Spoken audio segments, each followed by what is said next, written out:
Olá a todos. Hoje vamos falar de algo que pode melhorar muito a vossa fotografia, ou então não. Vamos falar sobre erros a evitar na fotografia.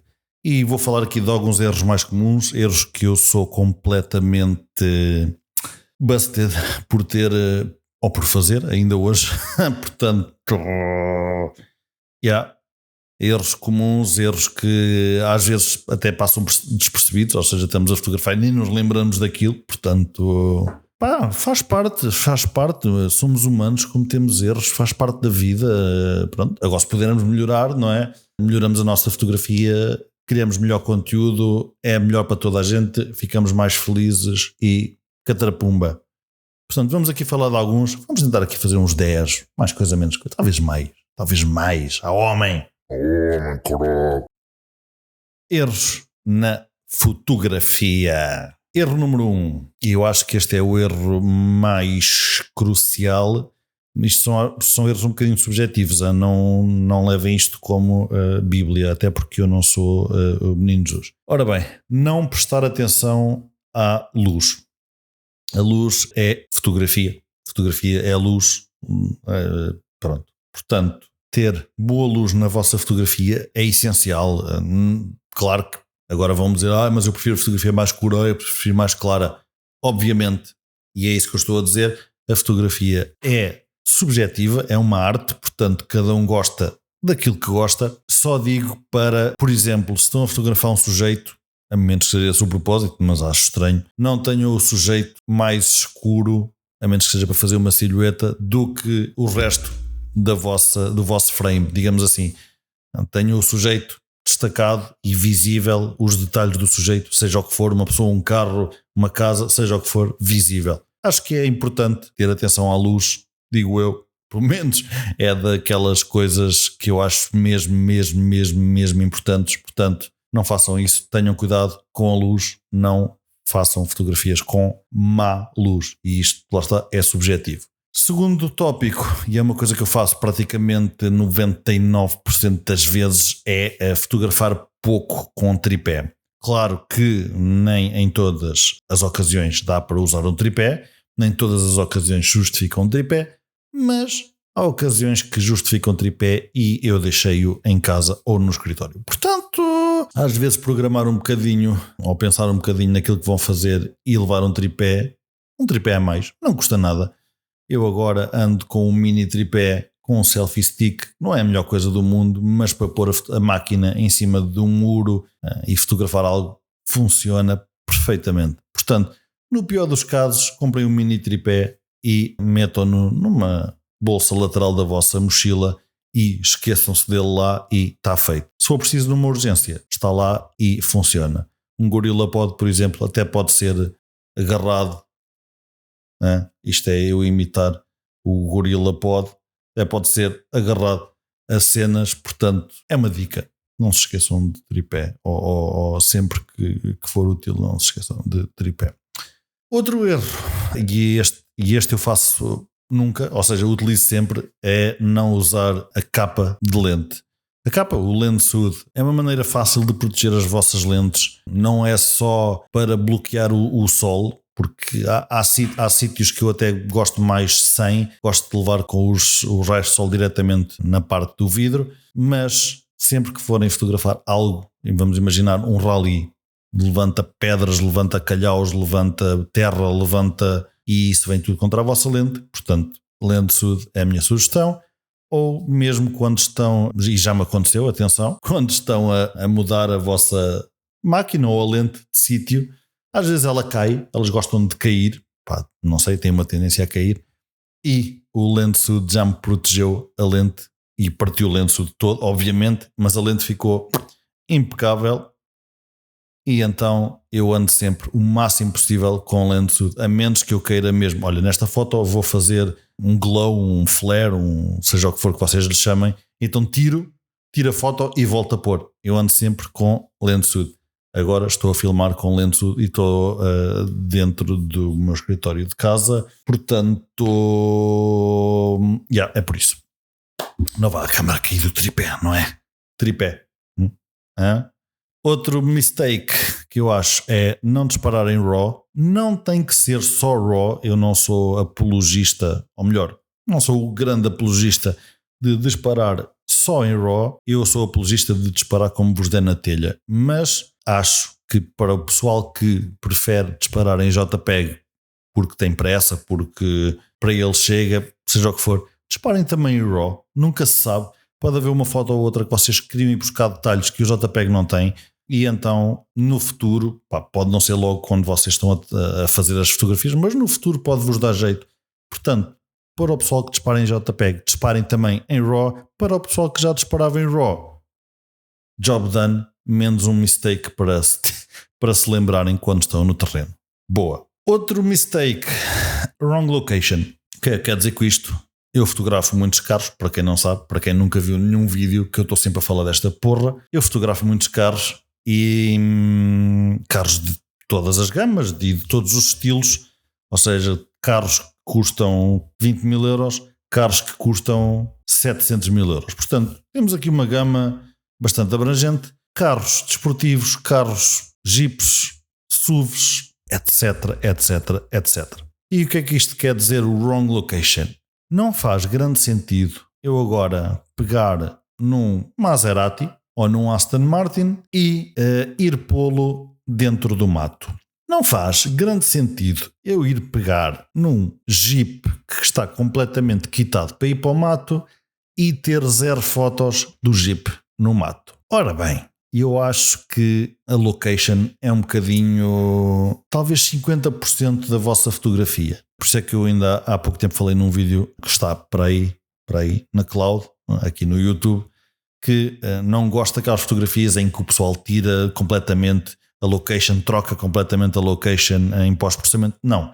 Eu gosto de ir fotografar com a location. Ok, faço ajustes, obviamente. Há coisas que me chateiam. Postes de eletricidade chateiam completamente. Chateiam. Mas eu acho que é importante a location, não é só o sujeito. E, portanto, eu acho que combinar a location certa com o sujeito certo é muito importante. Combinar pista ou uma coisa mais citadina com um carro que normalmente, ou poderá, neste caso, ser visto na cidade ou em pista, uma modelo que está vestida para o everyday, vamos tirar fotos na cidade, não vamos tirar fotos no meio do mato. Para o meio do mato, se calhar já se pode fazer uma vestimenta diferente, sei lá, pode fazer um cosplay, por exemplo, de elfo, sei lá, ideias, não é? Mas eu acho que a location é muito importante, portanto, existe mesmo o mistake de wrong location, e é um mistake que eu vejo, pelo menos na minha ótica, é subjetivo, na minha ótica eu vejo bastante a acontecer, coisas que para mim não fazem sentido.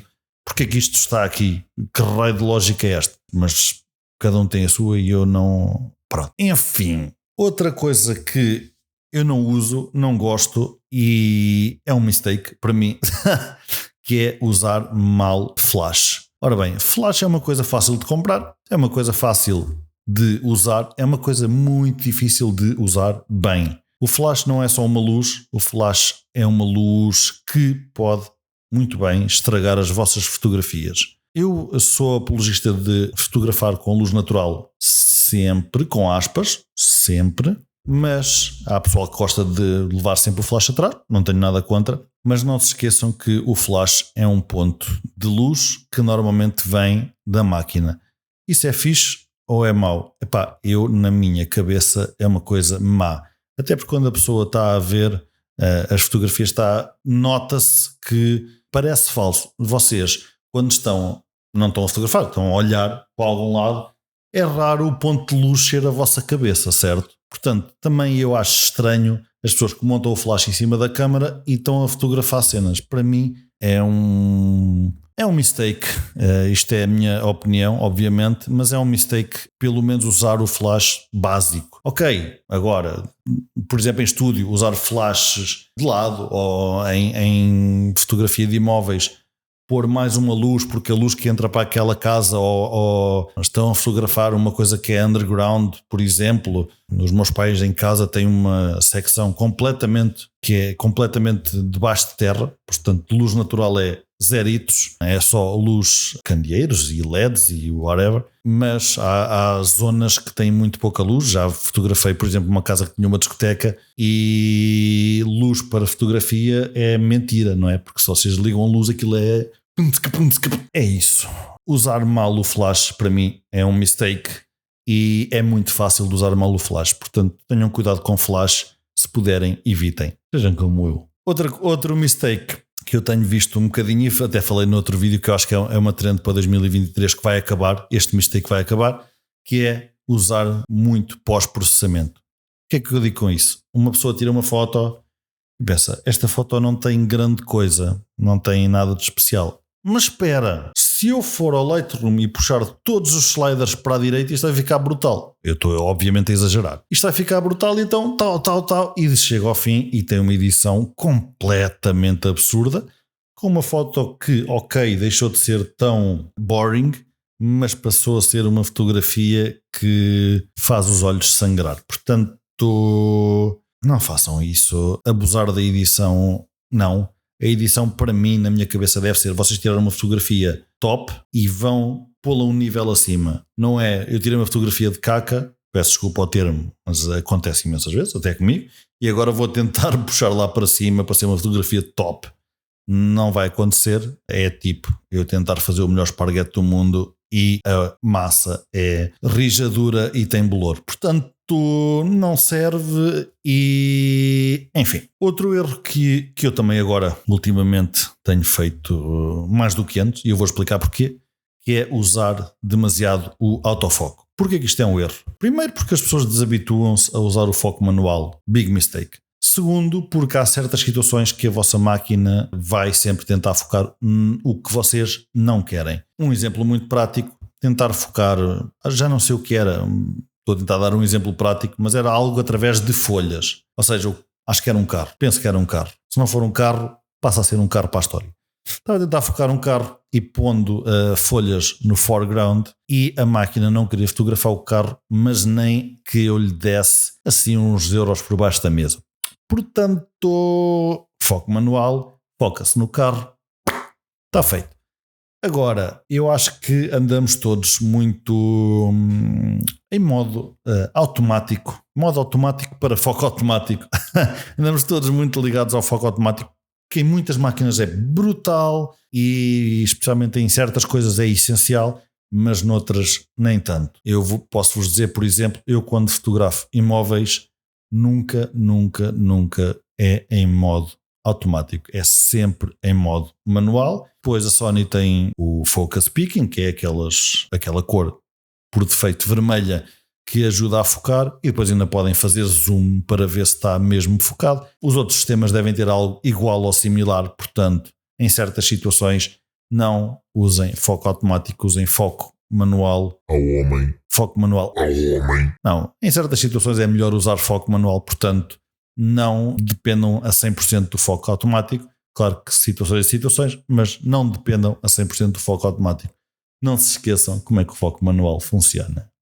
Outro erro, que este por acaso eu nunca fui culpado, mas vejo muita gente a ser culpada deste erro, que é quando vão fotografar algo, tiram poucas fotos. Ora, nós vivemos num mundo digital, cada cartão leva milhares de fotografias e vocês podem tirar milhares e milhares de fotografias da mesma porcaria que não têm custo absolutamente nenhum com isso. Claro que há o desgaste da máquina, mas é...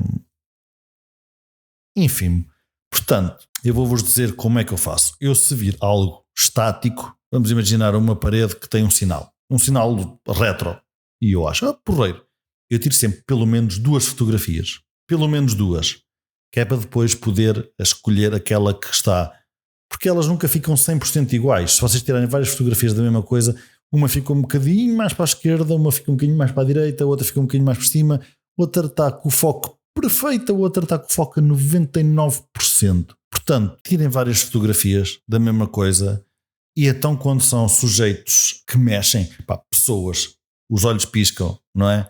Tirem 500 fotos. Fotografias de grupo, tirem 1500 fotos porque vocês vão ter que juntar fotos de grupo. É impossível terem um grupo de 30 pessoas e estarem todas com os olhos abertos, todas com a posição correta. Esqueçam, não vai acontecer. Portanto, é sempre melhor tirar fotos a mais do que a menos. Eu sempre tirei fotos a mais do que a menos. Sou um gajo que gosta de acabar a sessão com um cartão cheio pelo menos. Portanto, 3.000 fotografias, mais coisa menos coisa. Claro que depois o culling é um bocado chato, ou seja, a parte de escolher as fotos é um bocado chato, mas há AI para isso e também é fácil se vocês fizerem sets na vossa cabeça, digamos assim. Por exemplo, primeiro set, a modelo vista de frente. Segundo set, a modelo vista de lado. Terceiro set, a modelo vista de trás. O que é que vocês fazem? No primeiro set, se cá tem 6 fotos, 7 fotos, vão andando, olha, esta está com os olhos abertos, pique, passam para o próximo set. Não precisam de ver as outras fotos todas porque aquela está impecável.